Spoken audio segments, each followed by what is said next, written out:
کیونکہ آج کل جو چاول آ رہے ہیں نا بریانی کے، وہ چاول بھی ایسے غلط قسم کے چاول آ رہے ہیں کہ وہ کھانے میں بڑے مزیدار ہوتے ہیں، پیٹ میں جا کے وہ پتھر بن جاتے ہیں، پالش ہوتی ہے ان چاولوں کے اوپر، سمجھتے ہو؟ تو پتہ نہیں کیا کیا آ رہا ہے یار ابھی کیا کیا رونا روئے ہم بیٹھ کے، تو بہت ہی بربادی ہو رہی ہے. یہ میری فیلڈ میڈیکل سائنس نہیں ہے. آپ کہہ سکتے ہیں آپ کیوں یہ باتیں کر رہے ہیں. دیکھو میں ہسپتالوں میں بھی جاتا ہوں بیان کے لیے نا. ابھی میں گیا لاہور میں ایک ہاسپٹل میں، اس ہاسپٹل میں مریضوں کا فری میں علاج ہوتا ہے. جیسے انڈس ہاسپٹل ہے نا، بڑا اچھا معیاری ہاسپٹل ہے، فری میں کروڑوں روپے کا بجٹ ہے ان کا، اور سال کا اربوں میں پہنچتا ہے. وہ سارا بجٹ کون پورا کرتا ہے؟ پبلک. لوگوں کی زکاتیں ہیں، صدقہ ہے، خیرات ہے، ان سے مریضوں کا فری علاج ہوتا ہے انڈس ہاسپٹل میں. اسی طرح لاہور میں ہے الحجاز ہاسپٹل، وہ بھی فری علاج ہوتا ہے وہاں پہ. تاجر بڑے ایماندار وہاں کے. میں گیا، میں نے وہاں جا کے ایک چیز دیکھی. ڈائلسس کے جو پیشنٹ ہیں اس میں گیا، لائن سے لوگ لیٹے ہوئے ہیں، جوان آدمی گردے گنوا بیٹھے ہیں اپنے. شوگر کے پیشنٹ کو دیکھیں گے، ینگ لڑکے 35 سال 40 سال شوگر کے پیشنٹ. ہارٹ کے پیشنٹ کو آپ دیکھیں گے، ینگ لوگ، جوان لوگ ہارٹ پیشنٹ. کروڑوں روپے کا لوگوں کا سرمایہ زکاتوں کا ان مریضوں کے علاج پہ خرچ ہو رہا ہے. انشاءاللہ ثواب ملے گا، اچھی بات ہے، علاج ہونا چاہیے بھائی. گورنمنٹ اپنی ذمہ داری پوری نہیں کرتی، چلو عوام. لیکن میں نے وہاں مینجمنٹ سے کہا کہ اتنے کروڑوں روپے ان لوگوں کے علاج پہ خرچ ہو رہے ہیں، تو کچھ سرمایہ آپ وقف کریں لوگوں کو اویئر کرنے کے لیے کہ بھائی ڈائلسس کے پیشنٹ بنتے کیوں ہو، ایسے کام کیا کر رہے ہو کہ 40 سال کی عمر میں تمہارے گردے جواب دے گئے ہیں، تو کچھ پیسہ اس پہ بھی تو خرچ ہونا چاہیے. ابھی پھر مجھے غصہ آنا شروع ہو رہا ہے، تاکہ قوم کا یہ پیسہ کسی اور جگہ استعمال ہو نا. دیکھو دوبارہ سے، ابھی سمجھ میں نہیں آیا. آپ کے پاس 4 لاکھ روپے ہیں، آپ نے کسی غریب پہ خرچ کرنے ہیں، کسی مستحق پہ. 4 آدمی ایسے نکلے جو برگر کھا کے، پیزے پھوڑ کے، اور کولڈ ڈرنک پی کے، سگریٹیں پی کے، چرس پی کے، اور بالکل نیچر کے خلاف لائف اسٹائل اختیار کر کے چاروں پیشنٹ بن گئے شوگر کے اور گردوں کے. ٹھیک ہے نا؟ وہ چاروں کس کے پیشنٹ بن گئے؟ شوگر اور گردوں کے. آپ نے 4 لاکھ روپے ان کے علاج پہ لگا دیے. ٹھیک ہے، آپ کو نیت کا ثواب ملے گا انشاءاللہ. لیکن عقل مند آپ کو مشورہ دے گا کہ یار یہ جو 4 آدمی پیزے پھوڑ رہے ہیں اور صبح و شام بوتلیں چڑھا رہے ہیں، پان گٹکے کھا رہے ہیں، سگریٹیں پھونک رہے ہیں، ان کا بے تحاشا پیسہ ان فضول چیزوں پہ خرچ ہو رہا ہے. تو آپ کو اللہ نے 4 لاکھ روپے دیے ہیں، اس سے پہلے کہ یہ مریض بنے آپ 1 لاکھ روپے اس پہ خرچ کر دو کہ یہ انسان کے بچے بن جائیں. وہ 1 لاکھ میں بن جائیں گے. 1 لاکھ روپے میں آپ کیا کرو، ایک ورک شاپ کرواؤ، یا یوٹیوب کا کوئی چینل خرید لو، اس پہ لوگوں کو اویئر کرو، یا کسی مشہور آدمی کا سے ایک ڈاکومنٹری بنوا لو، تاکہ جو مشہور لوگ ہوتے ہیں ان کی بات پھیلتی جلدی ہے، جس میں ان کو پیزے برگر کے نقصانات، کولڈ ڈرنک کے نقصانات، پان گٹکے کے نقصانات، چرس اور فضول چیزوں کے نقصانات بتائے جائیں. تو 1 لاکھ روپے میں ان کی کھوپڑی میں یہ بات بیٹھ جائے گی کہ ہمیں یہ فضول چیزیں نہیں کھانی چاہیے. کھانے کی چیزیں ہمارے کیا ہیں؟ کھجور کھاؤ میرے بھائی، شہد کھاؤ، اور اللہ بھلا کرے آپ کا، تھوڑا روٹی چاول پہ کنٹرول کرو، تھوڑا کم کھاؤ، ایکسرسائز کرو، ورزش کا بہت بڑا دخل ہے، روزے رکھو. وہ 1 لاکھ میں کیا ہوگا کہ قوم کا بہت بڑا سرمایہ بھی بچ جائے گا اور لوگ ڈائلسس پیشنٹ بنیں گے ہی نہیں. اب سمجھ میں آیا میں کیا کہنا چاہ رہا ہوں؟ تو دیکھو غریب کی خدمت صرف یہ نہیں ہے کہ جو ڈائلسس پیشنٹ ہیں یا شوگر کے پیشنٹ ہیں یا جو ہارٹ پیشنٹ ہیں زکاتوں سے ان کا علاج کراؤ. اس سے بڑی خدمت یہ ہے کہ آپ پہلے سے ان کو گائیڈ کرو، اویئر کرو، تاکہ وہ ایسے پیشنٹ بنے ہی نہیں. اب آئی سمجھ میں بات کی نہیں آئی؟ تو یہ بھی مذہب کا ٹاپک ہے یا نہیں ہے؟ میں آپ کو ترغیبیں دوں کہ ڈائلسس کے پیشنٹ پہ آپ زکاتیں خرچ کریں, آپ کو بہت ثواب ملے گا, ٹھیک ہے, یہ بھی میرا موضوع ہے. اس سے زیادہ میں اس کو فوکس نہیں کروں کہ یار لوگوں کو اویئر کرو تاکہ وہ ڈائلسس پہ جائیں نہیں نا, گردے بچا کے رکھیں اپنے. لیکن کوئی مولوی اس پہ بات کرے گا تو لوگ کہیں گے یار ہم سے نماز روزہ سننے کے لیے آئے اور یہ کیسی باتیں کر رہا ہے. تو بھائی بات وہی کر رہا ہے, زکوٰۃ کا مقصد غریبوں کی مدد ہے یا نہیں ہے؟ تو غریبوں کی مدد اس زکوٰۃ دینے میں اتنی نہیں ہے جتنا ان سے کولڈ ڈرنک, پان گٹکے اور سگریٹ چھڑوانے میں ہے. اور یہ تو صرف غریبوں کی نہیں, امیروں کی بھی مدد ہے. جب بستر پہ لیٹو گے نا جا کے, امیر ہو یا غریب, دن میں تارے نظر آ جائیں گے جب آپ کو ڈائلسس شروع ہوگا آپ کا. اللہ بچائے سب کو. ایک بیماری وہ ہوتی ہے جو قدرت کی طرف سے ہو, وہ پیغمبروں کو بھی ہوتی ہے. پیغمبروں کو بیماریاں کسی بد پرہیزی کی وجہ سے نہیں ہوتی, وہ قدرت کی طرف سے ہوتی ہے. جیسے کہ ابراہیم علیہ السلام نے فرمایا وَإِذَا مَرِضْتُ فَهُوَ يَشْفِينِ, جب میں بیمار ہوتا ہوں تو میرا اللہ مجھے شفا دیتا ہے. تو کیا آپ سمجھتے ہیں کہ ابراہیم علیہ السلام معاذ اللہ اپنی کسی کوتاہی کی وجہ سے بیمار ہوتے ہوں گے, بد پرہیزی کی وجہ سے؟ نا نا نا نا, وہ قدرت کی طرف سے. وائرل پھیلتا ہے, ابھی کراچی میں پھیلا ہوا ہے نا, سب کے گلے خراب, سب بخار میں. تو یہ ویسے ہی ہے, یہ آپ اچھا بھی کھا لیں تو بھی ہوگا, کیونکہ اس کا تعلق گٹر کے ڈھکنوں سے ہے, اس کا آپ کی خوراک سے نہیں, اور ڈھکن ہمارے قابو میں نہیں ہے. جب تک گٹروں کے ڈھکن کھلے رہیں گے وہاں سے مختلف چیزیں پھیلتی رہیں گی. سمجھتے ہو؟ اور یہ شکر ہے گٹر میں ڈھکن نہیں ہے, کیونکہ اگر ڈھکن ہوتے نا تو جس دن ہٹتا اسی دن سارے ایک دم وائرس نکل کے آ جاتے. ابھی آہستہ آہستہ تھوڑے تھوڑے نکل کے پھیلتے رہتے ہیں. اس کا کراچی میں فائدہ ہو رہا ہے. تو ایک بیماری وہ ہوتی ہے جو کس کی طرف سے ہو, قدرت کی. وہ کچھ بھی ہو سکتا ہے بھائی, وہ بزرگوں کو بھی ہوتی ہے, وہ پیغمبروں کو بھی ہوتی ہے.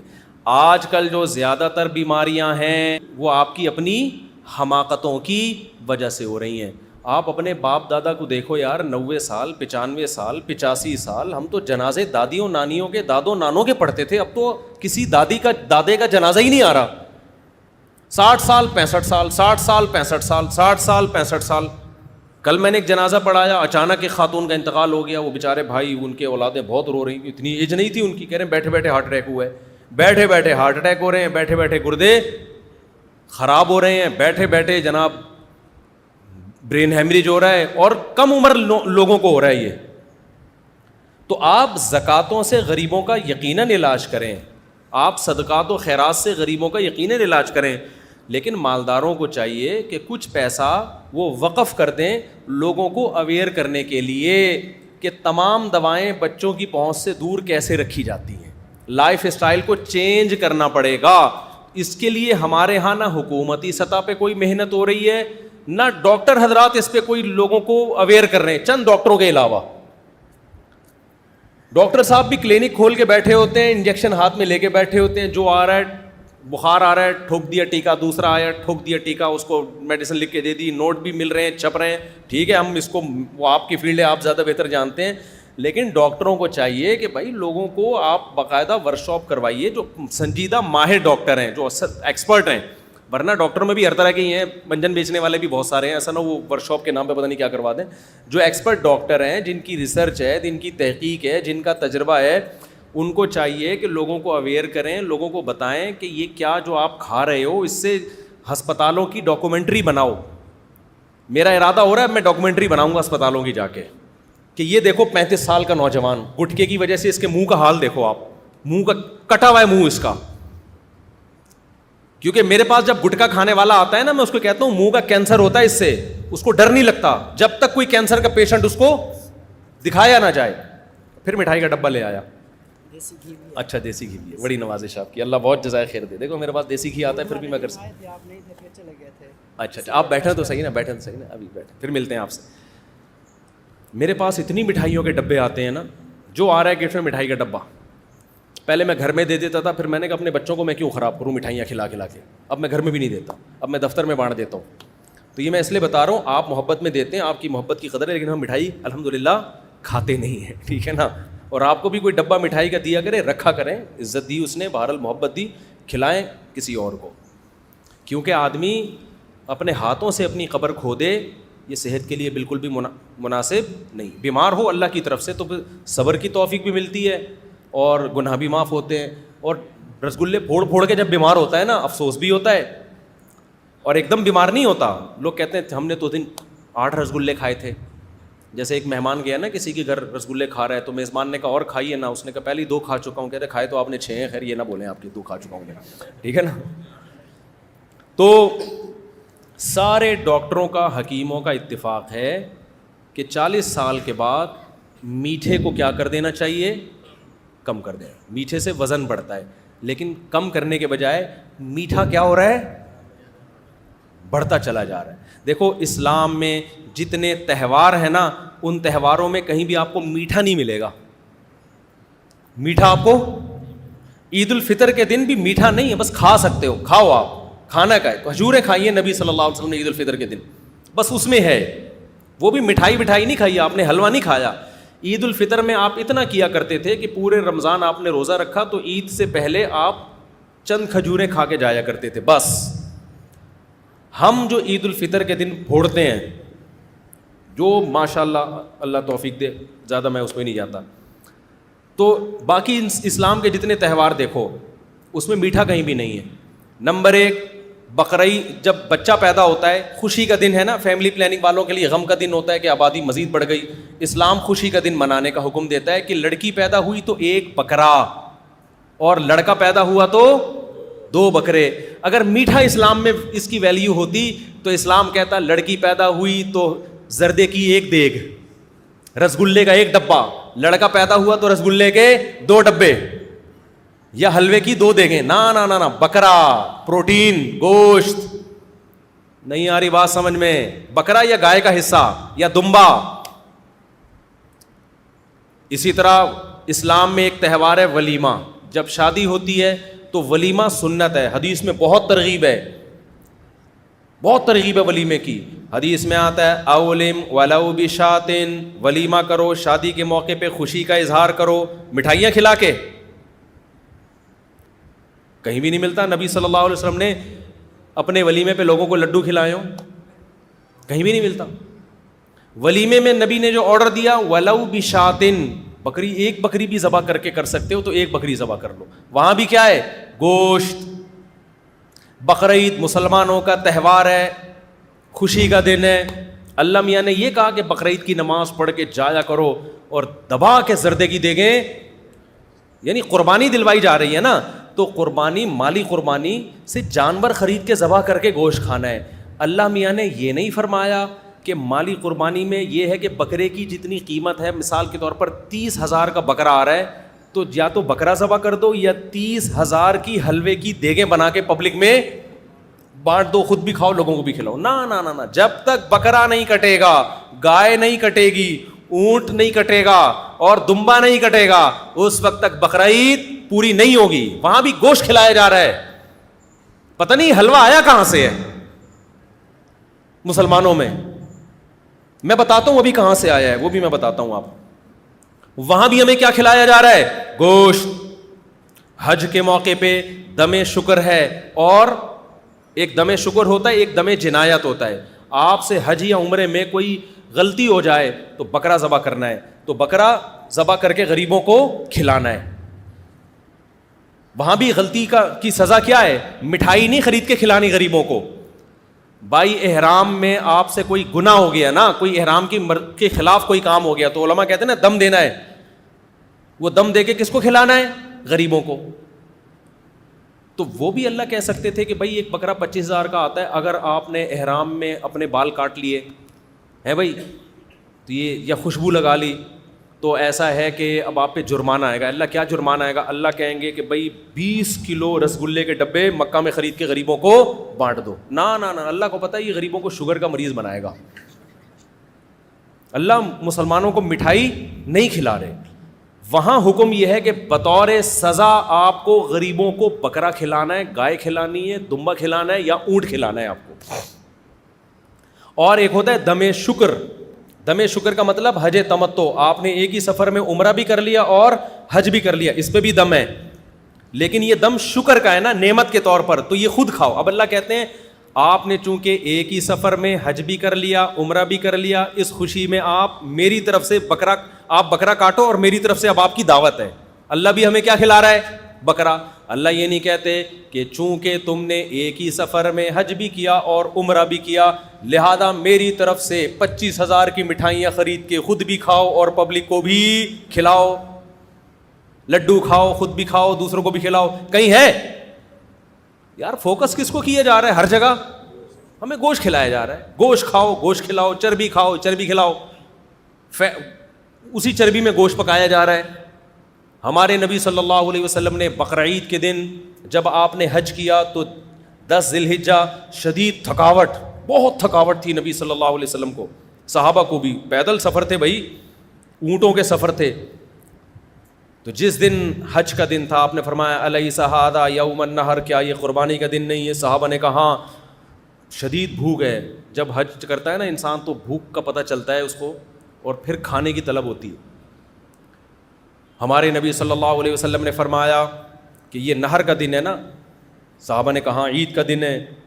تو آپ نے کیا صحابہ کو حکم دیا کہ اونٹ نہر کیے جائیں. اونٹ نہر کیے گئے, ہر اونٹ کا تھوڑا تھوڑا گوشت جمع کیا گیا, اس کا شوربہ بنایا گیا, اس کو آپ صلی اللہ علیہ وسلم نے پیا. ہم کیا کرتے ہیں بقرعید, ہم ایسی سفر میں تھکاوٹ میں ہو, شدید بھوک پیاس لگ رہی ہو, ہم فوراً کہتے ہیں جا بھائی 3 گولے گنڈے لے کر آ میرے لیے, ایسا کر ذرا روح افزا کا ٹائٹ سا شربت بنا کے میرے لیے بولو لے کر. یار آج کوئی دل پسند کی مٹھائی ہو جائے, یار بہت بھوک لگ رہی ہے, یار بہت بھوک لگ رہی ہے, آج کیا ہو جائے؟ آج تو 8-10 کلو مٹھائی کھا جاؤں گا میں. یار ایسا کر آج گجریلا لے کر آ, یار گاجر کا حلوہ کھلا دے, بہت بھوک لگ رہی ہے. ہمارے نبی کو جب شدید بھوک لگی کھجوریں بھی کھائیں. کھجور کے میٹھے میں اور چینی کے میٹھے میں بہت فرق ہے, خوب سمجھ لو, دونوں میں بڑا فرق ہے. کھجوریں کھا لیں آپ. تو ہمارے نبی نے چونکہ تہوار کا موقع ہے نا بقرعید, تو بڑی نفیس چیز کھائی جائے گی, تو وہاں تو کھجور بھی نہیں بلکہ گوشت کھایا جا رہا ہے. سمجھتے ہو کہ نہیں سمجھتے ہو؟ تو اسی طرح میرے بھائی ابھی ہمارے یہاں مٹھائیاں آئی کہاں سے ہیں یہ سمجھ لو. مسلمان بات بات پہ مذہب کے نام پہ میٹھے کیوں پھوڑتا ہے, اس کو سمجھنے کی ضرورت ہے. شب برات کا حلوہ ہم لوگوں نے کیا, یہ ہمارا اپنا بنایا ہوا حلوہ ہے, یہ اسلام میں کوئی یہ شب برات, ہاں نبی کو میٹھا پسند تھا, یہ حدیث میں آتا ہے. وہ تو میٹھا تو انسان کی نیچر ہے نا, اس کو پسند ہوتا ہے, لیکن کون سا میٹھا پسند تھا؟ کھجور کھایا کرتے تھے آپ صلی اللہ علیہ وسلم, یہ پسند تھا. یا بعض دفعہ اسی کھجور کا حلوہ بنایا جاتا تھا, اس میں کوئی پنیر وغیرہ ڈال کے, بالکل ایک نیچرل چیز تھی. اس کا یہ گاجر کے حلووں سے اور یہ رسگلوں سے کیا تعلق ہے بھائی اس میٹھے کا؟ اور وہ بھی بہت تھوڑا کھایا ہے. ہمارے نبی کی جو صفت تھی پچھلی کتابوں میں, آسمانی کتابوں میں, گوشت کھانے والے پیغمبر ہوں گے, گوشت کھانے والے, یہ علامت تھی. کیونکہ انسان 2 قسم کے ہر دور میں رہے ہیں, ویجیٹیرین اور گوشت خور. تو ہمارے نبی کی علامت کیا تھی؟ یہ ویجیٹیرین نہیں ہوں گے, یہ کیا ہوں گے؟ گوشت خور ہوں گے.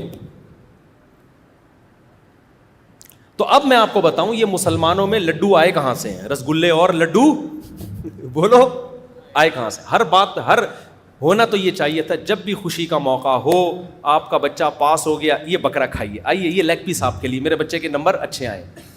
یہ ہونا چاہیے تھا نا بھائی, اسلام کے مزاج کے حساب سے یہ ہونا چاہیے تھا نا بھائی. میری شادی ہو گئی ہے تو یہ دمبا میری طرف سے, آپ آ نہیں سکتے دعوت میں, یہ دمبے کی چانپیں میں آپ کو ڈبے میں پیک کر کے بھیج رہا ہوں. اب الٹا ہو رہا ہے جی, آپ کی شادی ہوئی ہے, یہ منہ میٹھا کیجیے رسگلے سے.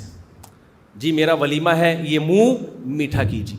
میں امتحان میں پاس ہو گیا, 6 لڈو. یہ میرا باہر کا ویزا لگ گیا, امریکہ جا رہا ہوں, یہ 8 رسگلے.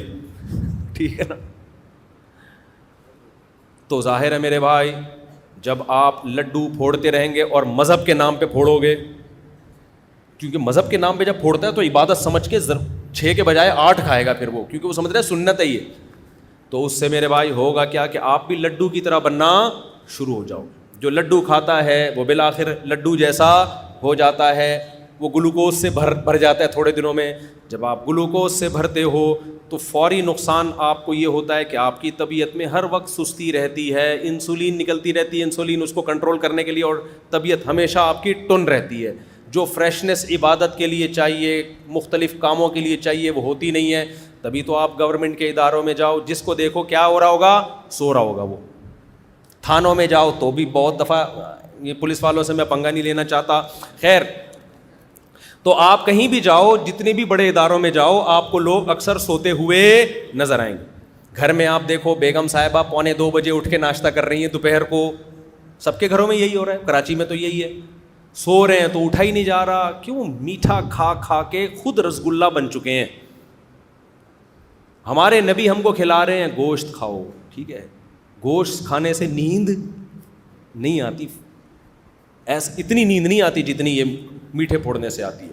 تو اسلام کے جتنے تہوار ہیں اس میں ہمیں گوشت کھلایا جا رہا ہے. اسلام میں نبی صلی اللہ علیہ وسلم کی جو علامتیں بیان کی, ہاں میں بتا رہا تھا میٹھا آیا کہاں سے ہے, یہ سمجھو. دیکھو ہندو گوشت نہیں کھاتے, ہندو گوشت نہیں کھاتے, لہذا ان کے پاس گوشت کا آلٹرنیٹ کیا ہے؟ اب اللہ نے جو لذت گوشت میں رکھی ہے نا کھانوں میں, وہ کسی اور چیز میں نہیں رکھی. گوشت کی بریانی, گوشت کی نہاری, یہ سارے مزے کے کھانے کس کے ہوتے ہیں؟ تو ہندوؤں کے جو پنڈت لوگ تھے انہوں نے گوشت چھڑوا دی اپنی قوم سے مذہب کے نام پہ. اب ان کو کھانوں میں لذت پیدا کرنے کے لیے کچھ تو نیا لانا تھا نا. تو اب ان کے تبھی یہ جو ہندوستان میں کھانے پینے کی جو صنعت ہے نا, اس نے بڑی ترقی کی ہے. اتنی ویرائٹیز کھانے کی آپ کو دنیا میں کہیں نہیں ملیں گی جتنی ہندوستان میں ہے. وجہ اس کی کہ جب گوشت نہیں کھا رہے تو زندگی کا مزہ کیا ہو گیا؟ خراب. لہذا انہوں نے دالوں کی مختلف چیزیں بنانا شروع کر دیں اور چاولوں کی مختلف طریقوں سے بنانا شروع کر دیا. اب تو 20 قسم کی مٹھائیاں بنانا شروع کر دیں, اور اتنی مٹھائیوں کی اقسام آپ کو ملیں گی. تو مسلمانوں میں جو لڈو کھانے کا رواج آیا بہت زیادہ, یہ ہندوؤں کے ساتھ رہنے کی وجہ سے. ورنہ مسلمان بائی نیچر کیا تھا؟ گوشت خور تھا. سمجھتا ہے کہ نہیں سمجھتا ہے؟ اب غریب آدمی کیا کرے؟ سوال پیدا ہوتا ہے, بھائی غریب آدمی صبر کرے. غریب آدمی کیا کرے؟ صبر کرے. جو ہے وہ کھائے بس. غریبوں جو اللہ نے نہیں دیا تو صبر کرے. تو اللہ تعالیٰ کی عادت ہے, اللہ غریب آدمی کو جو ہے وہ بغیر گوشت کے بھی پروٹین دے سکتے ہیں. اس میں کیا ہے؟ ہم نے تو بڑے بڑے غریب دیکھے ماشاء اللہ, ہٹے کٹے فٹ فاٹ. تو یہ جو اسلام آپ کو یہ کہتا ہے کہ اگر جیب میں پیسہ ہے تو کنجوسی مت کرو, نہیں ہے تو اللہ پہ توکل کرو. کیا کرو؟ اللہ پہ توکل. ابھی تو بڑا مسئلہ. اچھا غریب آدمی کے پاس گٹکا کھانے کے پیسے کہاں سے آتے ہیں؟ سگریٹ پینے کے پیسے کم وقت کے پاس کہاں سے آ رہے ہیں؟ یہ کوکنگ آئل بھی تو فری میں تھوڑی مل رہا ہے. اچھا یہ آپ کو بتاؤں, یہ جو کوکنگ آئل آپ کو مل رہا ہے نا سستا, اور دیسی گھی مہنگا, دیسی گھی ڈلتا کم ہے اور یہ کوکنگ آئل ڈلتا زیادہ ہے. نتیجہ تقریباً سیم ہی ہے. نتیجہ تقریباً کیا ہے؟ سیم ہی ہے. اور غریب آدمی کے لیے بکری پالنا زیادہ آسان ہے. آپ پال لو, وہ تو ادھر ادھر سے کھا پی کے اپنا گزارا کر لیتی ہے. خیر اب میں امیر غریب کی بات کی طرف نہیں جا رہا. میں تو کہہ رہا ہوں چلو غریب آدمی صبر کرے, لیکن جس کو اللہ نے پیسہ دیا ہے وہ تو اپنے ہاتھوں سے اپنی قبر خود مت کھودے. وہ تو کم از کم تھوڑا سا خیال کرے. تو جتنا زکوٰۃ کا پیسہ غریبوں کے علاج پہ خرچ ہو رہا ہے, صدقات و خیرات کا پیسہ, تو میں لوگوں سے کہتا ہوں, ڈاکٹروں سے کہتا ہوں یا تاجروں سے کہتا ہوں کہ بھائی لوگوں کو اویئر کرو کہ آپ جوانی میں بیمار ہو کیوں رہے ہیں. میڈیکل سائنس یہ کہتی ہے, میں نے ڈاکٹروں سے سنا ہے کہ جو ہارٹ اٹیک ہوتا ہے نا, یہ اچانک ہمیں لگتا ہے کہ اچانک ہو گیا, ہوتا یہ اچانک نہیں ہے. 15 سال سے دل کے ساتھ غلط ہو رہا ہوتا ہے. آپ ایسی غذائیں کھا رہے ہوتے ہیں 15 سال سے جو دل کے لیے نقصان دہ. 15 سال آپ کو آپ کی باڈی اور دل مہلت دیتا ہے کہ انسان کا بچہ بن جا. 15 سال تک آپ غلط غذائیں کھاتے کھاتے کھاتے کھاتے جب دل سے آپ کی یعنی دل کے بس میں نہیں رہتا نا, پھر ہارٹ اٹیک ہوتا ہے. وہ جو رگیں جمنا شروع ہوتی ہیں ایک دم سے تھوڑی اس میں پراٹھے آ کے اٹک جاتے ہیں. جو دل رگیں تنگ ہوتی ہیں اور ہارٹ اٹیک ہوتا ہے تو ایک دم سے تھوڑی ہوتا ہے, 15 سال لگتے ہیں کم سے کم. تو 15 سال سے آپ کچھ غلط کھا رہے ہوتے ہو, جس کے بعد دل ایک دن آ کے کہتا ہے بھائی بس ہو گیا, اور ہارٹ اٹیک ہوتا ہے اور آپ کا انا للہ ہو جاتا ہے. اور لوگ کہتے ہیں ابھی تو بیٹھے ہوئے تھے, پتہ نہیں اچانک ان کو کیا ہو گیا. اچانک نہیں ہوا, یہ 15 سال سے پراٹھے پھوڑ رہے ہیں. جب بھی پراٹھے بولتا ہوں مجھے اپنا خیال آتا ہے, یہ 15 سال سے کیا کر رہے ہیں؟ پھوڑ تو 30 سال سے رہے ہیں, 15 سال سے دل خراب ہونا شروع ہوا تھا اور یہ رسگلے پھوڑ رہے ہیں. اور اگر پراٹھے پھوڑ رہے ہو نا تو ایکسرسائز اتنی کرو کہ وہ پراٹھا کہیں کسی کھانچے میں جا کے فٹ ہو جائے, سمجھتے ہو, کہیں نہ کہیں جا کے لگ جائے, وہ اٹیک کا ذریعہ نہ بنے. تو اس لیے میں اس پر اتنی شدت سے بیان کرتا ہوں, ورنہ میرے میڈیکل سائنس میری فیلڈ نہیں ہے. تو اب چونکہ رمضان میں آپ اپنی صحت کو مینٹین رکھ سکتے ہیں, تو اس لیے ایسے کام مت کریں کہ مالداروں کا پیسہ آپ کے ڈائلیسس میں خرچ ہو. کوشش کریں اپنے گردوں کو بچائیں. قوم پہلے ہی بہت غریب ہے, پہلے ہی قوم پہ بہت بوجھ ہے, تو جب یہ ڈائلیسس کے پیشنٹ ہی کم ہوں گے تو جو مالدار خرچ کرنا چاہتے ہیں ان کے پاس اور بہت سارے مصارف آ جائیں گے جہاں وہ خرچ کریں گے. تو میرا اپنا بھی ارادہ ہے کہ میں ڈاکٹروں کو لا کے, جو اچھے ایکسپرٹ حکیم ہیں یا ڈاکٹرز ہیں, ان کو لا کے لوگوں کو اویئر کروں. ابھی ہم نے ڈاکٹر خرم صاحب جو لندن میں ہوتے ہیں ان کا انٹرویو لیا ہے پوڈ کاسٹ, وہ بھی انشاءاللہ بھی شائع ہوگا, کینسر کے بارے میں, کہ وہ بہت سی بے احتیاطیاں ہوتی ہیں جن سے آپ کو کینسر ہو جاتا ہے. اچھا, میں نے ڈاکٹروں سے سنا ہے, یہ کینسر کے اسپیشلسٹ کہتے ہیں کہ سگریٹ پینا صحت کے لیے اتنا نقصان دہ نہیں ہے جتنا میٹھا زیادہ کھانا نقصان دہ ہے. سمجھتے ہو, سگریٹ پینا بھی نقصان دہ ہے, اتنا نہیں جتنا, کیونکہ میٹھا کھانے سے وزن کیا ہوتا ہے, اصل ہے وزن بڑھنا. وزن بڑھنا 40 سال کے بعد خاص طور پہ یہ زیادہ نقصان دہ ہے بنسبت کس کے, سگریٹ پینے کے. اب سگریٹ کے ڈبے پہ تو لکھا ہوتا ہے کینسر کا ذریعہ ہے, لیکن مٹھائی کے ڈبوں پہ کچھ بھی نہیں لکھا ہوا ہوتا. تو مٹھائی کے ڈبوں پہ بھی لکھا ہوا ہونا چاہیے کہ آپ 40 سال سے ایج بڑھ گئی ہے اور وزن آپ کا بڑھنا شروع ہو گیا ہے, تو کائنڈلی ان ڈبوں سے احتراز کریں. صرف ڈبہ کھائیں, مٹھائی چھوڑ دیں. آپ ڈبہ اگر پانی میں ڈال کے کھا جائیں گے اتنا نقصان نہیں ہوگا, وہ کاغذ ہے نکل جائے گا. وہ سمجھتے ہو کہ نہیں سمجھتے؟ ابھی بھی سمجھ میں نہیں آ رہی تو جو مرضی کرنا ہے کرو. جب پڑے ہوئے ہو گئے نا پھر بولے کہ یہ ہو کیا گیا ہمارے ساتھ. کائنڈلی بھائی یہ جلدی جلدی یہ والے مسائل نمٹا دوں میں. رمضان میں بغیر داڑھی والے حفاظ کرام تراویح پڑھاتے ہیں, ان کے پیچھے جماعت کا کیا حکم ہے؟ دیکھو, داڑھی رکھنا فرض ہے, رسول اللہ صلی اللہ علیہ وسلم کا آرڈر ہے, اعفوا اللحى وقصوا الشوارب, داڑیاں بڑھاؤ, خالف الیہود والنصارى, یہود و نصارہ کی مخالفت کرو. تمام پیغمبروں نے داڑیاں رکھی ہیں, بڑھائی ہیں. صرف رکھنا خشخشی داڑھی جسے کہتے ہیں وہ کافی نہیں ہے. تورات میں اللہ تعالیٰ کا حکم آج بھی موجود ہے کہ اللہ تعالیٰ نے موسیٰ علیہ السلام کو کوہ طور پہ بلا کے حکم دیا کہ اپنی قوم سے کہہ دو کہ داڑھی مت کٹانا. یہی وجہ ہے کہ آج یہودی بھی لمبی لمبی داڑیاں رکھتے ہیں.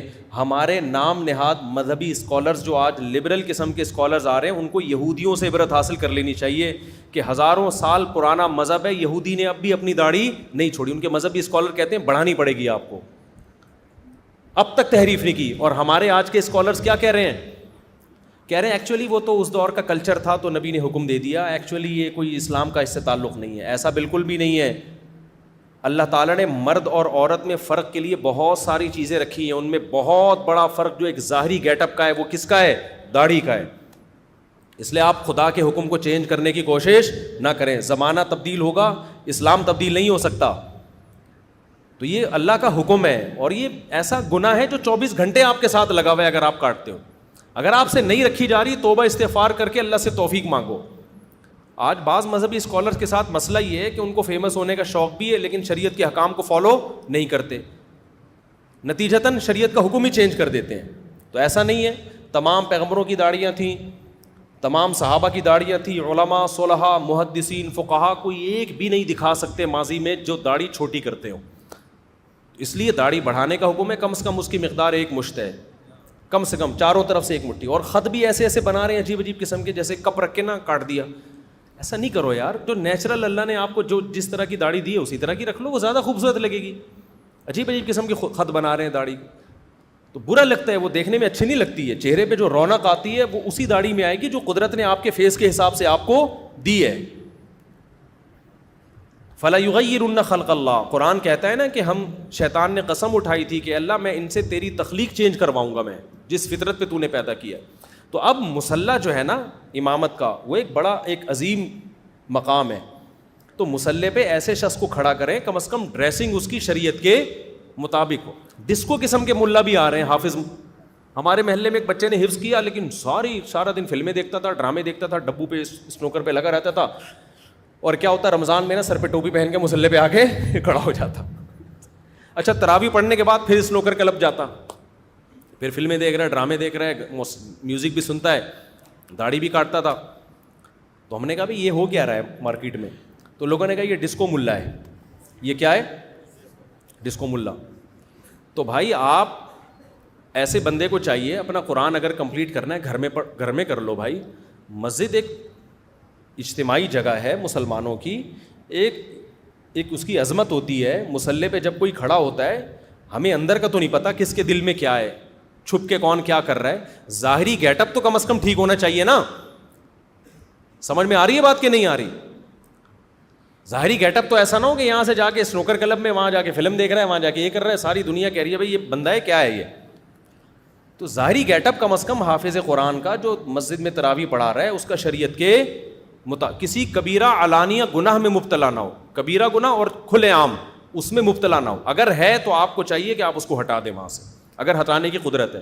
نہیں ہے تو پھر کوئی ایسی جگہ نماز پڑھیں جو امام کوئی ڈھنگ کا ہی آدمی ہو وہ, کیونکہ امام کا تقویٰ اور اس کی للہیت کا اثر پڑتا ہے مقتدیوں کے اوپر. امام نیک پرہیزگار ہوگا, اس کے پیچھے نماز کی الگ برکتیں ہوں گی. تراویح کوئی چھوٹی موٹی نماز نہیں ہے, اچھی خاصی ٹینشن ہے, لمبی نماز ہے. تو آپ کسی فاسق آدمی کے پیچھے پڑھ کر اس کی برکتوں سے کیوں محروم ہونا چاہتے ہو بھائی آپ؟ تو کوشش کیا کریں, ہمت کریں, جو امام پراپر داڑھی ہو, شریعت کے مطابق اس کا لباس ہو, کسی کبیرہ علانیہ گناہ میں مبتلا نہ ہو, اس کو مسجد کا امام بنائیں اور تراویح اسی کے پیچھے پڑھیں آپ. نابالغ بچوں کے پیچھے تراویح کا کیا حکم ہے؟ چھوٹا بچہ تراویح میں قرآن سن تو سکتا ہے لیکن نابالغ بچہ قرآن پڑھا نہیں سکتا بالغوں کو. نابالغ بچے نے قرآن اگر حفظ کر لیا ہے تو گھر میں وہ بہن بھائیوں کو, چھوٹے نابالغ بچوں کو وہ امامت کرے, وہاں قرآن کمپلیٹ کرے, کیونکہ اس سے قرآن کمپلیٹ کروانا چاہیے رمضان میں. اگر وہ امامت نہیں کرے گا گھر میں تو قرآن بھول جائے گا, لیکن بالغ آدمی اس کے پیچھے نماز نہیں پڑھ سکتا. کن صورتوں میں روزہ چھوڑنا جائز ہے؟ روزہ چھوڑنا صرف 2 صورتوں میں جائز ہے قرآن کے مطابق, ایک سفر میں اور دوسرا بیماری میں. سفر کا مطلب یہ ہے کہ آپ سفر میں داخل ہو چکے ہوں. مثال کے طور پر صبح سحری کے وقت تھا, کراچی ایئرپورٹ پہ تھے, آپ نے جانا ہے امریکہ, کتنا لمبا سفر ہے نا. لیکن سحری کا وقت, آپ کا گھر ہے کراچی میں, سحری کا وقت ختم ہو گیا کراچی ایئرپورٹ پہ, تو ابھی آپ مسافر بنے نہیں ہیں. سفر کی نیت ہے مگر بنے نہیں ہیں, تو آپ کو روزہ رکھنا پڑے گا, کیونکہ آپ مقیم ہے نا ابھی. تو لوگ کیا کرتے ہیں, چونکہ آج ہم نے امریکہ جانا ہے یا چھانگا مانگا جانا ہے تو ابھی سے روزہ چھوڑ دیا ہم نے. بھائی وہ تو جب آپ جہاز میں بیٹھیں گے, جہاز کراچی کی حدود سے باہر نکلے گا, اس وقت آپ مسافر بنیں گے. جب تک کراچی کی حدود میں ہے, اپنے شہر کی حدود میں ہے, آپ مسافر نہیں بنتے. ابھی مسافر ہونے کا ارادہ, تو گھر سے نکلنے سے مسافر نہیں بنتا آدمی.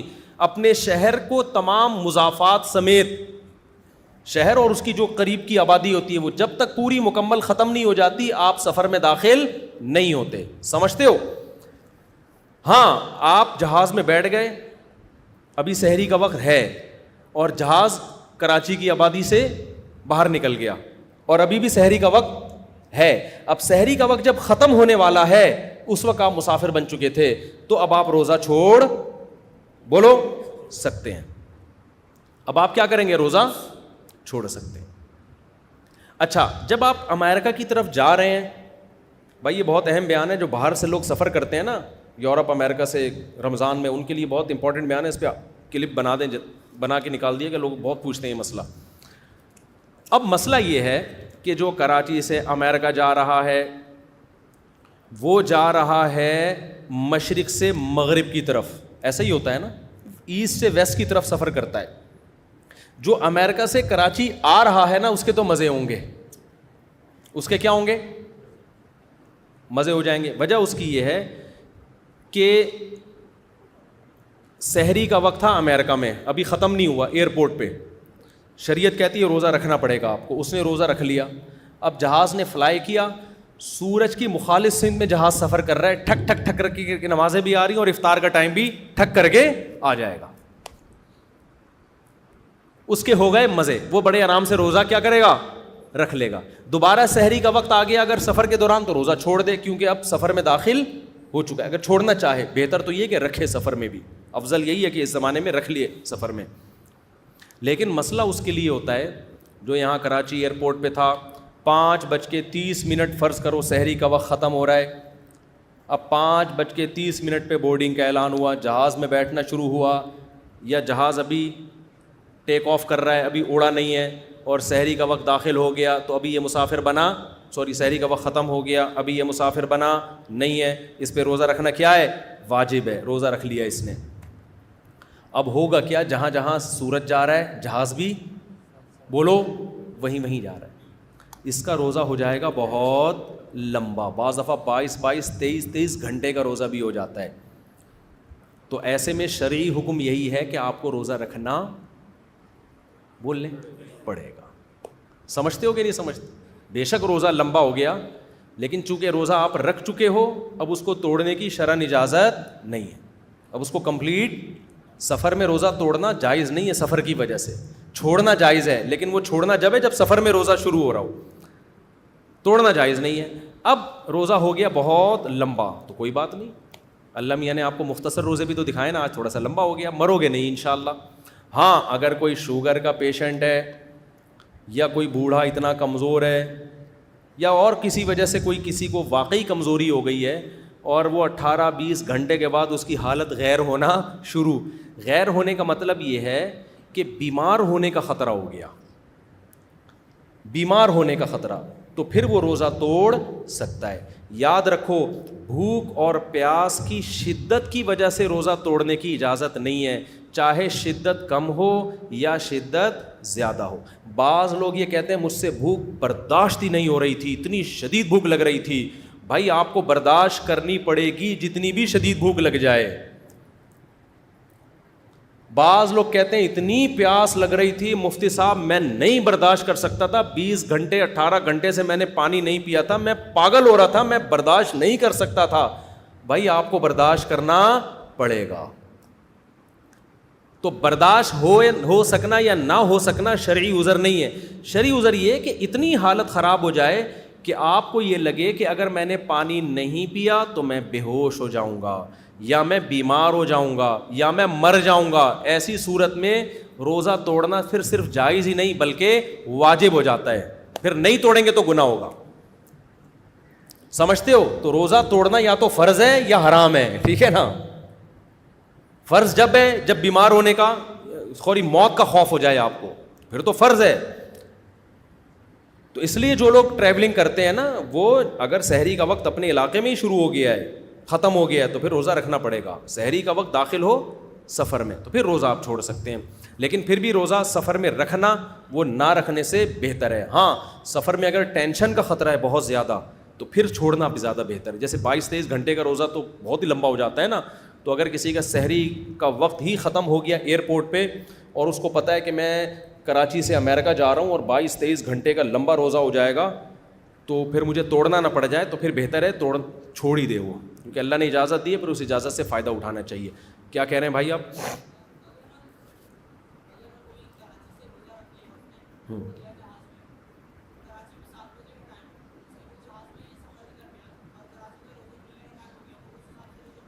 نہیں, یہ کہہ رہے ہیں جہاز میں کراچی آ رہا ہے اور کراچی میں روزے کا ٹائم ہو گیا, جہاز میں نہیں ہوا, تو ایسا نہیں ہے. جہاز میں سورج جب تک غروب نہیں ہوگا نا اس وقت تک روزہ نہیں کھول سکتے. اچھا, ایک مسئلہ تو یہ ہو گیا روزے سے متعلق. اگلا سوال بھی اسی جیسا ہے, وہ یہ ہے کہ مزدور حضرات یا سخت محنت کش افراد روزہ کیا چھوڑ سکتے ہیں؟ بہت امپورٹنٹ سوال ہے. دیکھو میں نے بتایا کہ روزہ چھوڑنا 2 صورتوں میں, سفر اور بیماری. مزدور اس میں داخل نہیں, جاب والے لوگ اس میں داخل نہیں ہیں, کیونکہ اس کا کوئی معیار نہیں ہے. صحابہ کے دور میں کوئی مزدور پیشہ تھے, کوئی انویسٹر تھے جو صرف پیسے انویسٹ کرتے تھے, آرام سے رہتے تھے. قرآن نے جب حکم دیا ہے نا کہ تم پر روزے فرض کیے گئے ہیں, تو اس میں مزدور بھی داخل ہیں, ریگستانوں میں کام کرنے والے لوگ بھی داخل ہیں. 2 لوگ مستثنی ہیں, بیمار اور مسافر. تو اس لیے مزدور چاہے کتنی ہی سخت مزدوری کرتا ہو, کوئلے کی کان میں بھی ملازمت کرتا ہو نا, جہاں 1 گھنٹے کے بعد شدید پیاس لگتی ہے, اس کو پھر بھی روزہ رکھنا پڑے گا اگر وہ مسافر نہیں ہے.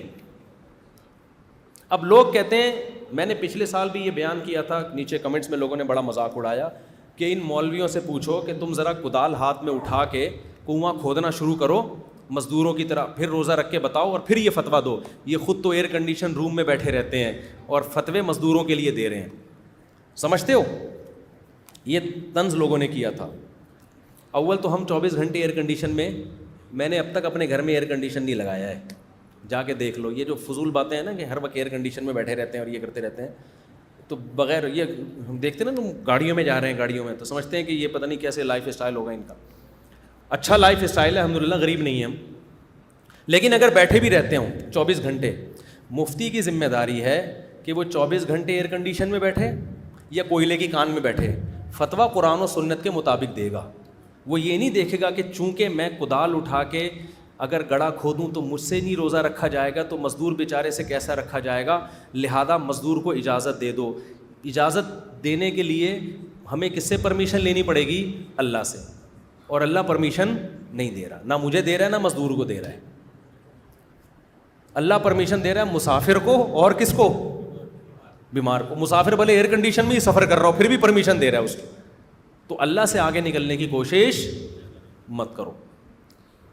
اب سوال یہ پیدا ہوتا ہے کہ پھر مزدور کرے کیا؟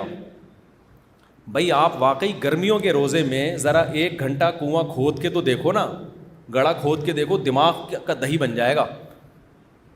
اس کا جواب یہ ہے کہ مزدور رمضان میں پہلی کوشش یہ کرے کہ رات کے وقت مزدوری کرے. وہ ہم نے ایسے مزدور دیکھے ہیں جو کدال کا کام اور محنت مزدوری کا کام کس میں کرتے ہیں؟ رات. وہ کہتے ہیں بھائی دن میں ہمارے بس میں نہیں, ہمیں روزہ توڑنا پڑ جائے گا, ہم نہیں کریں گے یہ کام.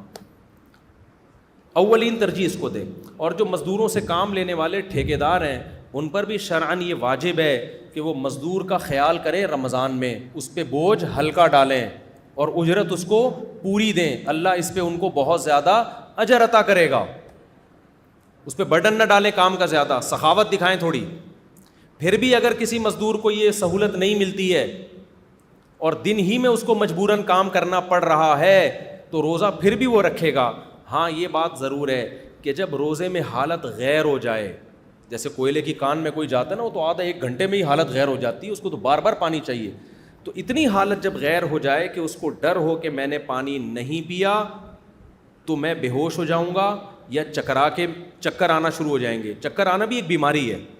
اگر پیاس کی شدت سے آپ کا دماغ گھوم رہا ہے تو پھر یہ بھی بیماری میں آ جاتی ہے. یہ چیز دماغ گھوم رہا ہے, شوگر, خوراک کی کمی سے شوگر لیول ڈاؤن ہو گیا, شوگر کے پیشنٹ کے ساتھ جیسے کہ ہوتا ہے, مرنے کا خطرہ ہو گیا, بیمار ہونے کا خطرہ ہو گیا, تو اب یہ روزہ توڑنے کا شرعی عذر ہے, لہذا ایسی صورت میں وہ روزہ توڑ سکتا ہے. تو ایسا مزدور روز روزہ رکھے گا اور جب حالت غیر ہونے لگے گی تو روز روزہ توڑے گا. اس کو انشاءاللہ کوئی گناہ نہیں ہوگا, کیونکہ ایسے مزدور کے لیے ہمارے پاس روزہ چھوڑنے کی دلیل نہیں ہے, توڑنے کی شرعی دلیل موجود ہے. تو ہم نے اللہ کے حکم کو فالو کرنا ہے. اب لبرل لوگ کہتے ہیں یہ کیا یار, جب توڑنا ہی ہے تو رکھ کیوں رہے ہو, رکھوا کیوں رہے ہو؟ بھائی رکھوا بھی اللہ کے حکم سے رہے ہیں, توڑوا بھی اللہ کے حکم سے رہے. ہم حکم کے پابند ہیں. ایسا اجتہاد کرنا نا مارکیٹ میں کہ جس کا کوئی نص سے سہارا ہی نہ ملتا ہو, یہ اجتہاد آج کل کے نام نہاد اسکالرز کا کام ہے. یہ مفتیان کرام کا ان کا کام, مفتیان کرام کا کام نہیں. مفتی آپ کو نصوص بتائے گا کہ بھائی چھوڑنے کی اجازت صرف سفر میں اور بیماری میں ہے, تو چھوڑے گا نہیں, توڑ سکتا ہے, لیکن اس کنڈیشن میں آ کے بعد میں پھر سارے روزے قضا کرے. وہ سمجھتے ہو کہ نہیں سمجھتے؟ رکھنے پھر بھی پڑیں گے اگر مسافر نہیں ہے. اول تو مزدور لوگ بہت سارے مسافر بھی ہوتے ہیں, 15 دن سے کم کہیں ٹھہرنے کی انہوں نے نیت کی ہوئی ہوتی ہے, تو پھر وہ مسافروں کے حکم میں آ جاتے ہیں. اس مسافر ہونے سے فائدہ اٹھائے. اسی طرح ہمارے کھلاڑی کرکٹ کے میچز کھیل رہے ہوتے ہیں, تو بعض کھلاڑی, اول تو اللہ کا شکر ہے ہمارے کھلاڑیوں میں میجورٹی روزے بھی رکھتی ہے, نماز بھی پڑھتی ہے, لیکن بعض کھلاڑی اس طرح کی باتیں کرتے ہیں ایکچولی ہم اگر روزہ رکھ کے ایکچولی ہم جب کرکٹ کھیلیں گے تو ہمیں ہارنے کا امکان ہے, تو پوری قوم کا فیوچر داؤ پہ لگ جائے گا, پوری قوم ذلیل ہوگی, بدنام ہوگی, تو ہم قوم کے وسیع تر مفاد میں فی الحال روزہ چھوڑ دیتے ہیں, بعد میں قضا کر لیں گے.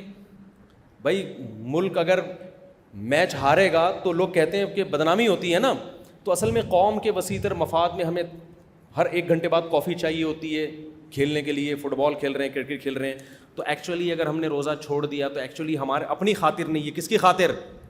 قوم کی خاطر. تو یہ ایسی خاطر ہے کہ اس میں آپ اللہ کو خاطر میں نہیں لا رہے, قوم کو خاطر میں لا رہے ہو.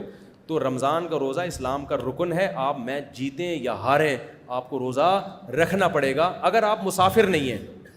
ہاں کسی شہر میں 15 دن سے کم کی نیت آپ نے کی ہوئی ہے ٹھہرنے کی, پھر آپ مسافر ہیں, پھر آپ چھوڑ سکتے ہیں. لیکن 15 دن اسٹے کی نیت کر لی ہے تو آپ نہ کرکٹ کی وجہ سے, نہ قوم کے وسیع تر مفاد کی وجہ سے, اور نہ کسی اور حکمت سے آپ روزہ چھوڑ سکتے ہیں. سمجھتے ہو کہ نہیں سمجھتے؟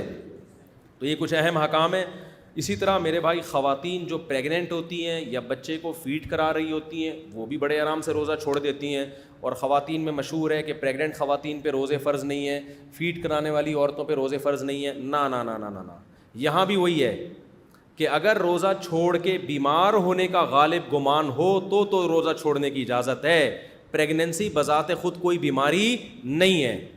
اسی طرح بچے کو فیڈ کرانے سے خود کے بیمار ہونے یا جو بچے کو فیڈ کرا رہی ہیں خواتین وہ اگر روزہ رکھیں گی تو خود بیمار ہونے کا یا بچے کے بیمار ہونے کا خطرہ ہے تو وہ روزہ چھوڑ سکتی ہیں. ادروائز فیڈ کرانے والی عورت کے لیے بھی روزہ چھوڑنا جائز نہیں ہے. سمجھتے ہو؟ تو اگر خاتون بچے کو فیڈ کرا رہی ہیں ان کو ڈر ہے کہ میں نے روزہ رکھا تو دودھ ہی نہیں آئے گا, بچے کا بیڑا غرق ہو جائے گا, تو ایک الگ مسئلہ ہے.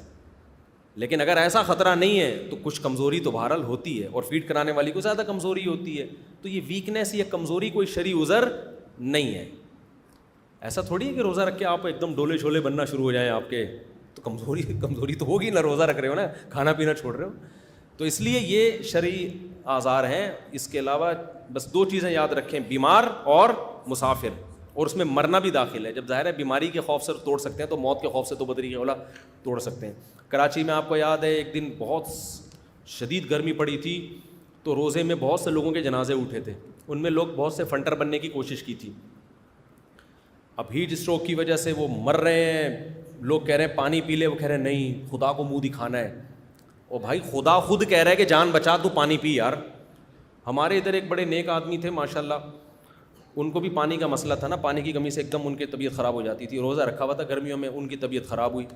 پانی کہہ رہے ہیں پی لو, نہیں. میں نے ان کو لے کر گیا وضو خانے کی طرف, میں نے کہا ان کو نا گن پوائنٹ پہ چھڑکاؤ کرے ان کے اوپر, زبردستی پلایا. تو ایسے موقع پہ اگر مریض خود بھی نہیں پی رہا نا, فنٹر گیری کی کوشش کر رہا ہے, فنٹر بن رہا ہے, تو آپ لوگوں کی ذمہ داری ہے زبردستی اس کے منہ پہ بوتل چڑھا دیں. مرے گا نا تو اس کو تو گناہ ملے گا, آپ کو بھی ملے گا گناہ.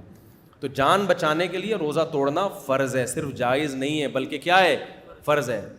تو یہ اس کا خیال کریں. اگر غلطی سے منہ میں پانی چلا جائے تو روزہ ٹوٹ جائے گا, صرف قضا ہوگی یا کفارہ. دیکھو حدیث میں آتا ہے بھولے سے کوئی کھا لے یا پی لے تو روزہ نہیں ٹوٹتا. غلطی سے کے بارے میں کوئی حدیث نہیں ہے. غلطی کے بارے میں, غلطی سے کھانا الگ چیز ہے, بھولے سے کھانا الگ چیز ہے. دونوں میں فرق کیا ہے؟ مثال کے طور پر بھولے سے کھانا تو آپ کو روزہ یاد ہی نہیں تھا, آپ نے پھوڑ پھاڑ کے طبیعت سے بیٹھ گیا, اس کے بعد ڈکار آئی تو یاد, اڑے میرا تو روزہ تھا. ہوتا ہے ایسے. ہمارے بھائی صاحب تھے, بڑے تھے کیا ہیں, تو انہوں نے ایک نفلی روزہ رکھا ہوا تھا. میں ان سے ملنے کے لیے گیا, 4:30-5 بجے کا ٹائم تھا, افطاری میں 1-1.5 گھنٹہ باقی تھا یا 2 گھنٹے باقی ہوں گے. مجھے بھوک لگ رہی تھی, میں نے کہا کھانا, تو کھانا آیا تو انہوں نے بھی کھایا, دبا کے کھایا. کھانا کھایا, اس کے بعد انہوں نے کڑک سی چائے پی, پانی پیا, چائے پی, اس کے بعد بیٹھ گئے. ایک دم ان کو اڑے میرا تو کیا تھا, روزہ تھا. ہم نے کہا کوئی بات نہیں, کھانا بھی ہو گیا, روزے کا ثواب بھی. اب کچھ نہیں کھاؤ بھائی, اب یاد آ گیا, 1 گھنٹے بعد پھر افطاری کر لو یا 1 آدھ کھجور کھا لو, جو بھی کرنا ہے. تو یہ اللہ کی رحمت ہے کہ بھولے سے جتنا مرضی کھا لو, اس سے روزہ نہیں ٹوٹتا. ایک ہوتا ہے غلطی سے کھانا. غلطی سے کھانا کیا ہوتا ہے؟ آپ سمجھے کہ بھائی 6:30 بجے افطاری کا ٹائم ہے, گھڑی آپ کی 6:30 بجا رہی ہے, حالانکہ 6 بج رہے تھے. بچے نے آپ کی گھڑی کی سوئی آگے گھما دی. آپ نے کہا یار مؤذن کا دماغ خراب ہو گیا, اذان ہی نہیں دے رہا, 6:30 کیا 6:45 ہو گئے ہیں, اب تو بسم اللہ ہی وہ اللہم لک صمت پڑھ کے آپ نے شروع کر دیا. تو ایک نوالا بھی پیٹ میں گیا نا آپ کے, تو روزہ آپ کا ٹوٹ گیا, کیونکہ یہ بھولے سے نہیں کھایا آپ نے, روزہ آپ کو یاد ہے, یہ غلطی سے کیا ہے, غلط فہمی ہوئی ہے آپ کو. آپ سمجھے تھے کہ افطاری کا وقت ہو گیا ہے, حالانکہ افطاری کا وقت نہیں ہوا. اس بارے میں کوئی حدیث نہیں ہے کہ اس سے روزہ نہیں ٹوٹتا, اس سے روزہ ٹوٹ جاتا ہے, کیونکہ اس میں آپ کی کسی نہ کسی درجے میں آپ کی کوتاہی ہے. بھولے سے میں آپ کی کوئی کوتاہی نہیں ہے, بھول کی نسبت اللہ کی طرف ہوگی. اس میں آپ کی کوتاہی ہے کہ یار ایک گھڑی میں کیوں, تو 4 گھڑیوں میں دیکھ لیتے ہیں نا, گھڑیاں تو آگے پیچھے ہوتی ہیں. اسی طرح بعض دفعہ یہ ہوتا ہے مؤذن صاحب کی گھڑی غلط تھی, انہوں نے اذان دے دی 6 بجے ہی, پورے محلے نے کھا لیا, تو یہاں بھی غلطی سے ٹوٹا ہے, بھولے سے نہیں ٹوٹا. تو غلطی سے ٹوٹنے سے روزہ نہیں ٹوٹتا, اس بارے میں کوئی حدیث نہیں ہے, لہذا اس میں روزہ آپ کا ٹوٹ جائے گا. لیکن چونکہ آپ کی طرف سے جرم نہیں ہوا تو اس روزے کا کفارہ نہیں ہے, صرف قضا ہے, غلطی آپ کی نہیں ہے. گھڑی میں بھی آپ نے جان کر تو نہیں کیا نا, ہو گیا تو کفارہ نہیں ہے. اسی طرح بعض دفعہ آپ کیا کر رہے تھے کہ وضو کر کے آپ کو یاد ہے کہ میرا روزہ ہے, تو منہ بھر کے آپ نے قلی کی, اس میں 2 قطرے آپ کے حلق میں چلے گئے, تو یہ بھولے سے روزہ نہیں ٹوٹا. یہ کیسے ٹوٹا ہے؟ غلطی سے ٹوٹا ہے.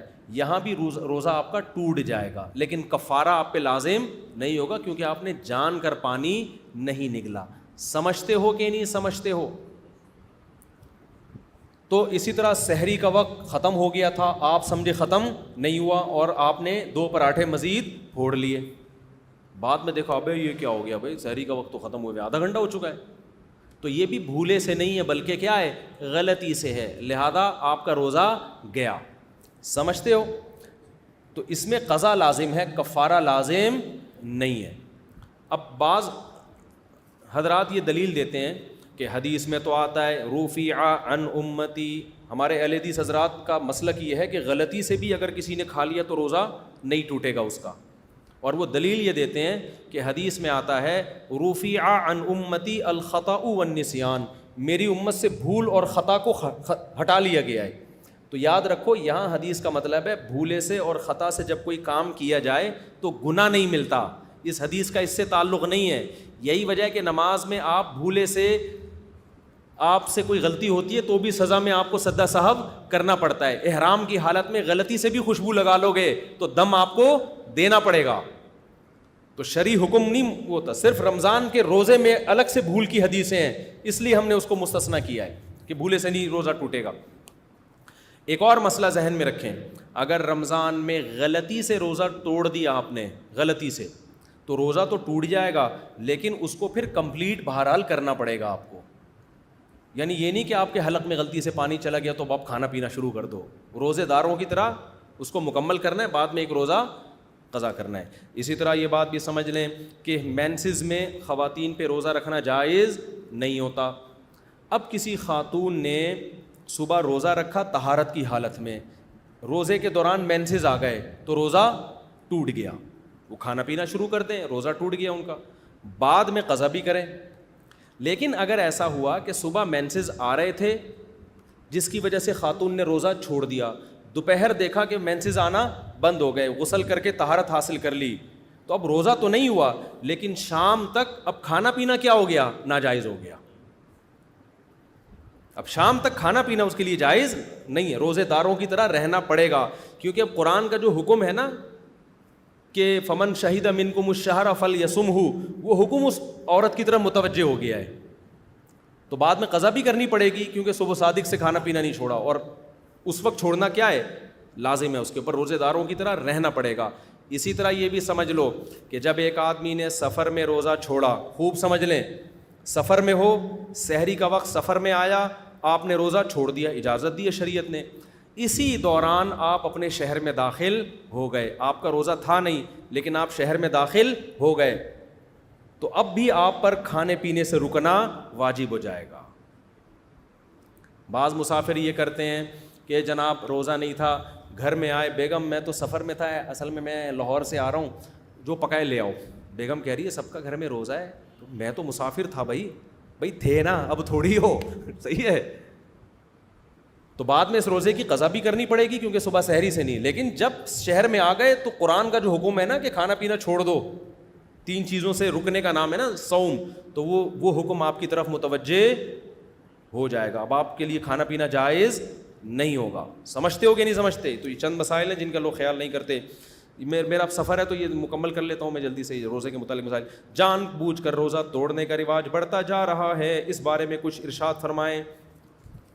دیکھو جان بوجھ کر اگر کسی نے عاقل بالغ لڑکے یا لڑکی نے, بالغ لڑکی کہتے ہیں جس کو مینسز آنا شروع ہو جائیں, بالغ لڑکا کہتے ہیں جس کو نائٹ فال شروع ہو جائے, تو یہ بالغ ہو جاتے ہیں.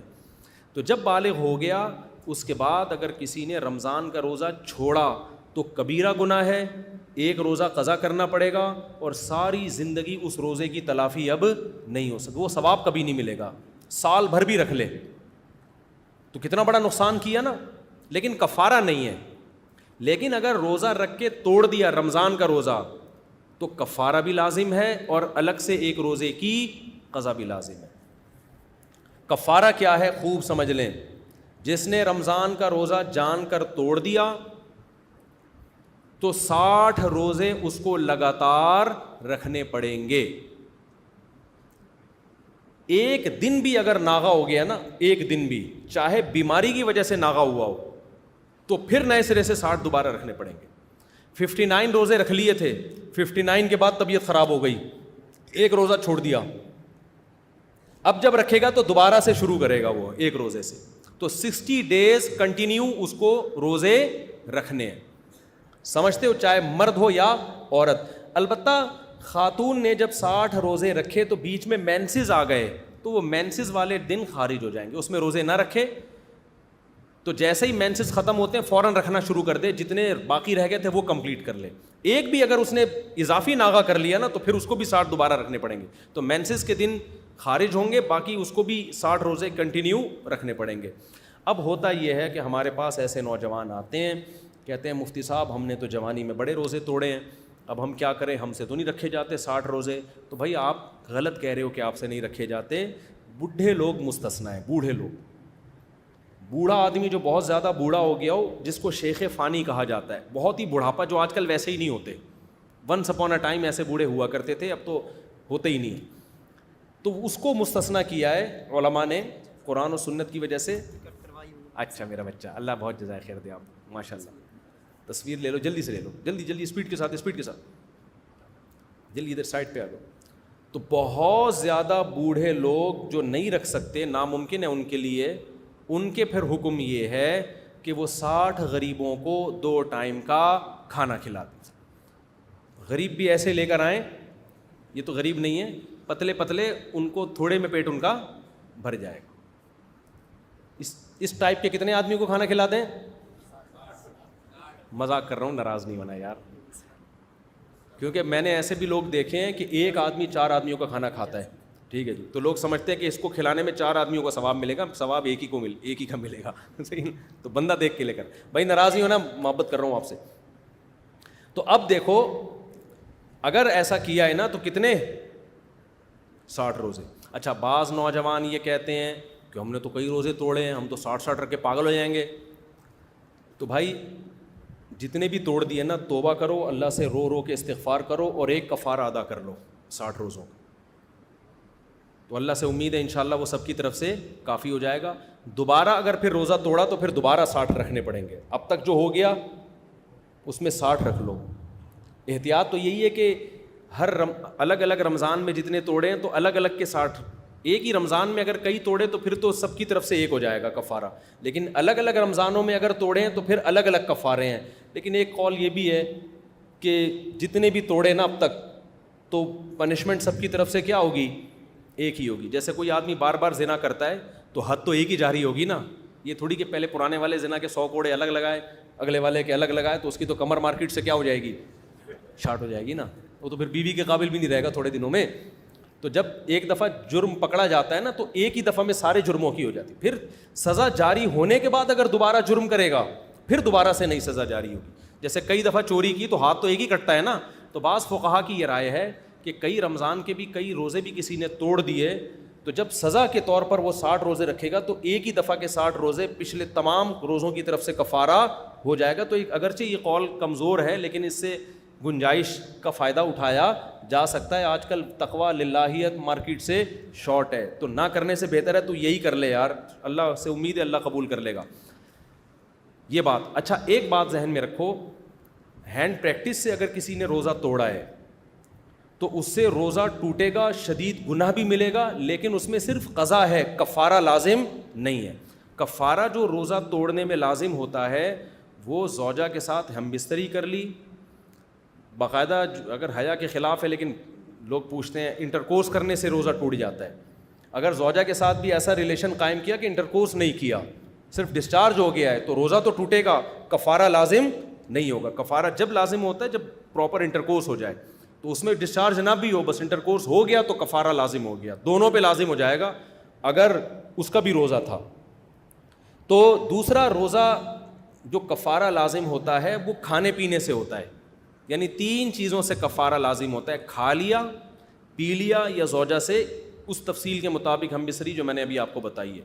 یہ 3 کام جب ہوں گے تو روزہ بھی ٹوٹ گیا اور آپ پہ 60 روزوں کا کفارہ بھی لازم ہو گیا. اگر آپ پیشنٹ ہیں، مریض ہیں، پورے سال ہی مریض رہتے ہیں، آپ کوئی شوگر کا مسئلہ ہے، 60 روزے رکھنا ناممکن ہے بیماری وغیرہ کی وجہ سے، تو پھر 60 غریبوں کو 2 ٹائم کا کھانا کھلا دیں. لیکن نارملی ایسا ہوتا نہیں ہے. آپ یہ بھی کر سکتے ہو کہ یہ 60 روزے آپ دسمبر جنوری میں رکھ لو جب دن چھوٹے ہوتے ہیں. اللہ نے آپ کو زیادہ پیسہ دیا ہے تو آپ ایسا کریں کہ سردیوں میں ناروے چلے جائیں، وہاں 60 روزے رکھ لیں. آپ 6 گھنٹوں کے 5 گھنٹوں کے روزے ہوں گے، کوئی بات نہیں، شریعت کی گنجائش سے فائدہ اٹھایا جا سکتا ہے. شریعت کے لاء کو بہرحال فالو کرنا پڑے گا آپ. اور زیادہ آپ فنڈر بننے کی کوشش کر رہے ہیں تو گرمیوں میں آپ چلے جائیں ناروے، 22 گھنٹوں کے 60 روزے رکھ لیں، وہ آپ مر جائیں گے، مارکیٹ سے کیا ہو جائیں گے، شارٹ ہو جائیں گے. تو لیکن اللہ کی گنجائش سے فائدہ اٹھا سکتے ہیں آپ، سردیوں والے دنوں میں رکھ لیں. آپ سمجھتے ہو؟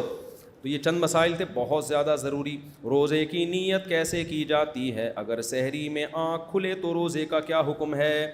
دیکھو، نفلی روزہ یا رمضان کے اندر رمضان کا روزہ، اس کے لیے آدھا دن گزرنے سے پہلے بھی نیت کر لینا کافی ہے. سحری میں آپ کی آنکھ نہ کھلی، کوئی بات نہیں، جب آنکھ کھلے نیت کر لو میرا روزہ ہے آج.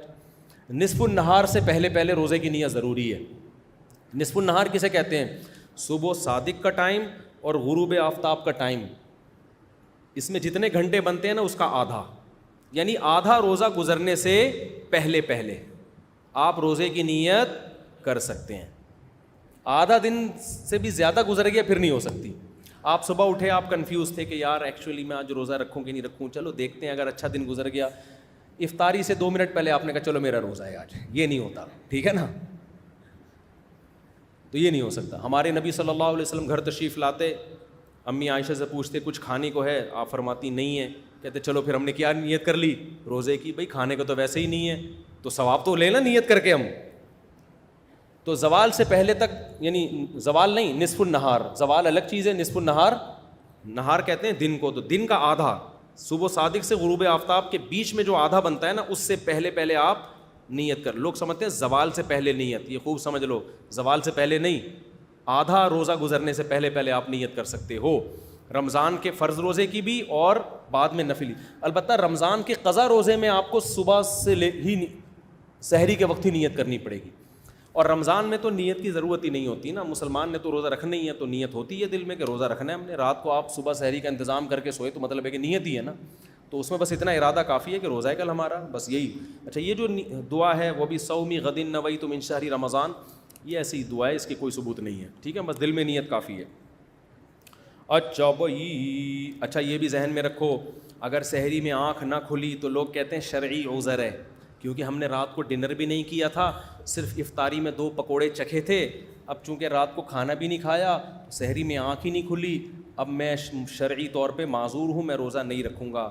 تو سحری میں آنکھ نہ کھلنے سے آپ شرعی معذور نہیں بنتے، چاہے رات کو ڈنر کیا ہو یا 2 پکوڑے کھائے ہوں یا نہیں کھائے ہوں. افطاری میں آپ نے کچھ بھی نہ کھایا ہو، پھر بھی سحری میں آنکھ نہ کھلی ہو اور پیٹ آپ کا کمر سے بالکل ایلفی کی طرح چپک گیا ہو، پھر بھی آپ کو روزہ چھوڑنے کی اجازت بولو نہیں، کیونکہ بھوک اور پیاس کی شدت یہ شرعی عذر نہیں ہے، یہ تو روزے کا تقاضا ہے. صرف آپ وہی بات ہے، بیماری کا خطرہ، بیماری کا خوف، وہ ایک الگ، وہ اس میں آپ چھوڑ سکتے ہیں. سحری افطاری کا تعلق اذان سے ہے یا وقت دیکھ کر؟ بھائی اذان سے نہیں ہے، وقت سے. اذانیں آج کل وقت سے پہلے بھی ہو جاتی ہیں. آپ جو سحری اور افطاری کے نقشے ہیں وہ گھر میں رکھیں اور ان سے بھی احتیاطاً 2 منٹ کے بعد افطاری کریں، کیونکہ یقین نہیں ہوتا کہ سورج غروب ہو گیا ہے. نبی نے جلدی افطاری کا حکم دیا، لیکن اس کا یہ مطلب نہیں ہے کہ ابھی یقین ہی نہیں ہے سورج غروب ہوا بھی ہے کہ نہیں ہوا اور آپ کر لیں. جب 100% یقین ہو جائے یہ کیوں بند ہو گیا؟ بس یہ ابھی ختم ہی کر رہا ہوں میں. ابے یار جلدی جلدی, بہت سارے سوال ہیں, کیا ہو گیا؟ 5 منٹ ہیں آپ لوگ کے پاس؟ 5-10 منٹ یا تھک گئے ہیں بھائی؟ جلدی کھولیں اس کو, کیا ہو گیا؟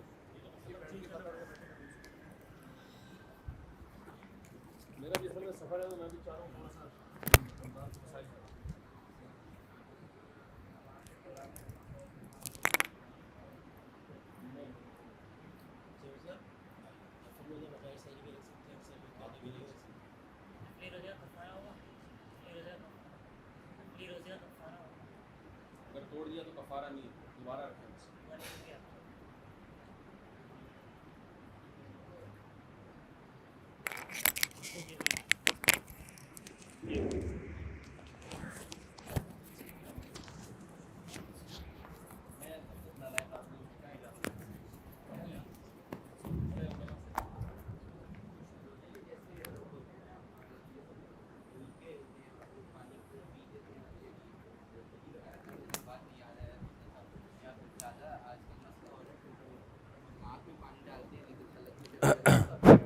اچھا بتاتا ہوں, ابھی بتاتا ہوں, یہ جلدی سے مکمل ہو جائے. افطاری میں کیا کھانا سنت ہے, سحری میں کیا کھانا چاہیے. افطاری میں کھجور سے افطاری کریں اور سحری میں بھی کھجور کھائیں. ہمارے یہاں کھجوروں کو زیادہ لفٹ نہیں کرائی جاتی, حالانکہ کھجور بڑی خاندانی چیز ہے. آپ یعنی ایک اتنا سا لیں گے, پھر اس کے بعد ڈائریکٹ پکوڑوں پہ آ جائیں گے, ٹھیک ہے نا. تو کھجور کھائیں تمیز سے, سنت ہے. اچھا بھائی سحری میں کیا کھانا چاہیے؟ جو مرضی کھائیں, بس ڈاکٹروں سے پوچھ کے کھائیں, ٹھیک ہے نا, حکیموں سے پوچھ کے کھائیں. رمضان میں ذخیرہ اندوزی کے بارے میں ہمیں بتائے. قیمتیں بڑھائی جاتی ہیں, اس کا کیا وبال ہے؟ یہ گورنمنٹ کا کام ہے بھائی. تراویح میں دیکھ کر قرآن پڑھ سکتے ہیں, نہیں پڑھ سکتے. کیا مقتدی امام کے پیچھے تراویح میں قرآن دیکھ کر سن سکتے ہیں, نہیں سن سکتے. پھر دلائل بعد میں, ابھی بہت زیادہ ہو گیا, میں اور بھی دنیا میں غم ہے میرے. رمضان بغیر داڑھی والا ہو گیا رمضان, اس کو آپریشن کر دیا. اور کوئی رمضان سے متعلق مسئلہ پوچھنا ہے تو پوچھیں, پھر میں چھٹی کرتا ہوں. رمضان سے متعلق بس 2-4 سوال ہم لے لیتے ہیں, پھر باقی سوال بعد میں اگلے بلیٹن میں. 2 روزے کھائے ہیں پچھلے رمضان میں؟ کس نے کھائے؟ اچھا میں نے کہا شاید ہم نے بھی کھائے. اب رکھیں یار, بس رکھیں, جلدی سے قضا رکھیں, اگلے رمضان سے پہلے قضا کر لیں. اور چلیں آگے.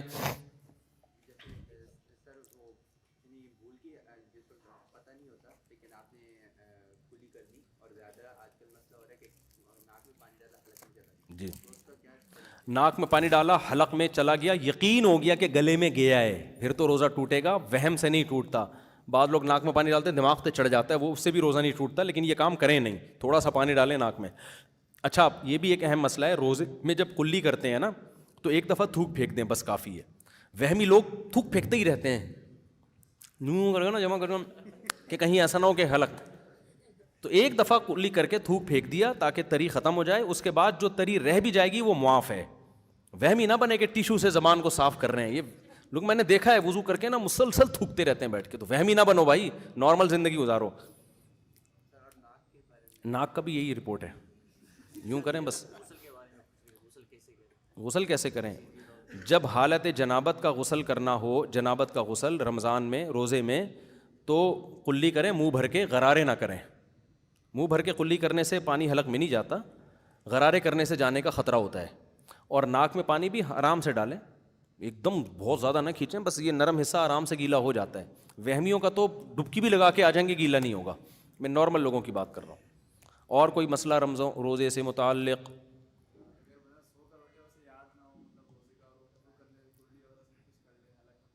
اگر حلق میں پانی چلا گیا تو روزہ ٹوٹ جائے گا بھائی.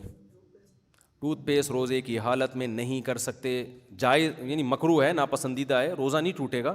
مکروہ اور ناپسندیدہ اس لیے ہے کہ اس کا غالب گمان ہوتا ہے حلق میں ذرات پہنچنے کا, تو روزہ توڑنا بھی جائز نہیں, ایسا کام بھی جائز نہیں کہ روزہ توڑنے کے آپ خطرہ ہو.